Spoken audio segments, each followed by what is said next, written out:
కృష్ణకుమార్ రెడ్డి గారికి, MLC Mary Murali గారికి, అదేవిధంగా మన కోవూరు పరిశేఖరులు అనిల్ అన్న గారికి, ఇక్కడ ఇచ్చేసినటువంటి వైసీపీ నాయకులకు, కార్యకర్తలకు, మీడియా మిత్రులకు, ప్రతి ఒక్కరికి కూడా పేరు పేరున మా హృదయపూర్వక ధన్యవాదాలు.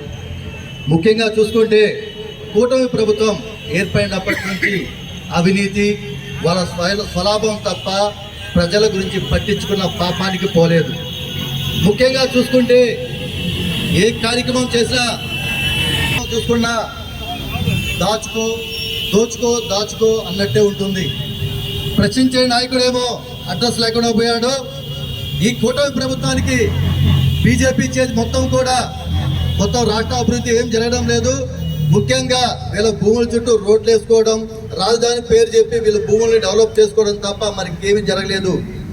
ముఖ్యంగా ఈరోజు నిరుద్యోగ యువతకి డిఎస్సి అనే ఒక చిన్న అబద్ధం చెప్పి కోట్ల రూపాయలు వసూలు చేసుకున్నారు. ఈ ప్రశ్నాపత్రాలు అమ్ముకున్నారు. అదేవిధంగా గతం 2012 ఉమ్మడి ఆంధ్రప్రదేశ్లో 2%గా ఉన్న రిజర్వేషన్ని ఇప్పుడు 3% చేశారు.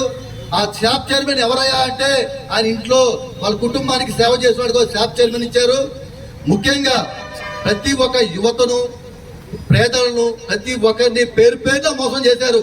ఇంతకుముందు చెప్పారు సూపర్ 6 మేము జగన్మోహన్ రెడ్డి కన్నా మెరుగైన పరిపాలన చేస్తామని చెప్పారు. ఈ రోజు చూడండి, జగన్మోహన్ రెడ్డికి కూటమి ప్రభుత్వానికి ఏమైనా సంబంధం ఉందా? ఈ రోజు అభివృద్ధి అంటే ఆంధ్రప్రదేశ్ చుట్టూ జరిగింది. అది మనం చెప్పుకోలేకపోయాం. పోర్టులు కట్టాం, హార్బర్స్ కట్టాం, మెడికల్ కాలేజీలు కట్టాం, 1,30,000 ఉద్యోగాలు ఇచ్చాం. మనకు పబ్లిసిటీ తక్కువ. ఏ కూటమి ప్రభుత్వానికి పబ్లిసిటీ ఎక్కువ, పని తక్కువ. ఏ చిన్న కార్యక్రమం చేసినా కూడా ఇది మా ప్రభుత్వమే చేశారు. నిన్న పివి సింధుకి ఇచ్చినటువంటి భూమి శంకుస్థాపన మన జగన్మోహన్ ఇస్తే శంకుస్థాపన అయిపోతే దాన్ని తీసుకొని మళ్ళీ నేను తీసుకొచ్చి పివి సింధుని మేమే తీసుకొచ్చి వైజాగ్లో ల్యాండ్ ఇచ్చామని చెప్పి ఒక అబద్ధాన్ని సృష్టించారు. జగన్మోహన్ రెడ్డి ఎప్పుడూ కూడా పేదల పక్షపాతి. ఎవరికైతే ప్రతిభ ఉందో వాళ్ళు ముందుకు రావాలనుకునే వ్యక్తి. అలాంటి వ్యక్తి ఈ రోజు రాష్ట్రంలో ఇటువంటి సంఘటనలు చూసిన తర్వాత ఇలాంటి ప్రభుత్వాన్ని జనాలు ఎన్నుకున్నారా? వీళ్ళకి మళ్ళీ కూడా మీరు పేరున ఏం అవినీతి జరుగుతుందో, ఏం జరుగుతుందో ప్రతి ఒక్కరికి చెప్పే బాధ్యత ప్రతి వైసీపీ కార్యకర్త పైన పెట్టాడు. ఈ రోజు ప్రతి వైసీపీ కార్యకర్త, ప్రతి జనాలు చుట్టుపక్కల ప్రతి ఒక్కరికి చెప్పండి. ఈరోజు గతంలో మన ప్రభుత్వం మనం ఏమేం చేశాం. ఈరోజు మనం నిరుద్యోగ వృత్తి ఎక్కడి నుంచి వచ్చింది? ఇచ్చారా నిరుద్యోగ వృత్తి? ఎవరు ఇవ్వలేదు. అలా ప్రతి ఇది ఒక్కటే కాదు, ఏ కార్యక్రమానికి కూడా సూపర్ 6 అని పేరు చెప్పారు కానీ సూపర్ 6 అంతా ఫ్రాడ్. ఏ 1-2 కార్యక్రమాలు చేసి ఈరోజు చెప్తారు మేము సూపర్ 6 అన్ని చేసేసాం, మేము చాలా అద్భుతంగా పరిపాలిస్తున్నాం అని ప్రతి ఒక్కరూ చెప్తారు. ఈ నారా లోకేష్ అయితే నోటికి అడ్డు ఆపు లేకుండా మాట్లాడతాడు. ఫస్ట్ ఈ స్కామ్ లో మొదటి ముద్దాయి నారా లోకేష్. దీనిపైన సిబిఐ ఎంక్వైరీ చేయాలి, నారా లోకేష్ ని అరెస్ట్ చేయాలి. రాజీనామా కాదు, అరెస్ట్ చేయాలి. ఎందుకంటే ఈరోజు యువతని, వాళ్ళ కళల్ని అన్ని కూడా ఆడుకున్న వ్యక్తి.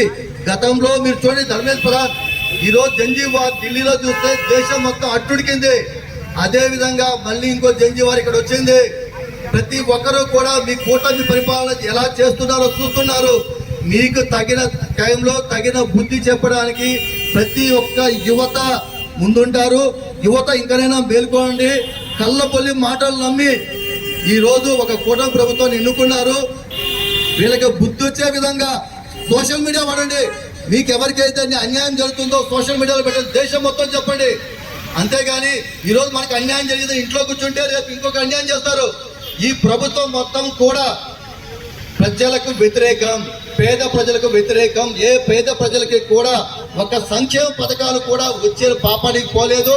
గతంలో అమ్మఒడి ఇచ్చామని చెప్తే అమ్మఒడి గతంలో ఎంత పర్సెంటేజ్ ఇచ్చారు, ఇప్పుడు ఎంత పర్సెంటేజ్ ఇచ్చారు?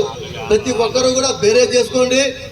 మనము ఈ రోజు ఇటువంటి జరిగే ఈ సంఘటనలు కూడా ఈ రాష్ట్రంలో శాంతి భద్రతలు లేవు.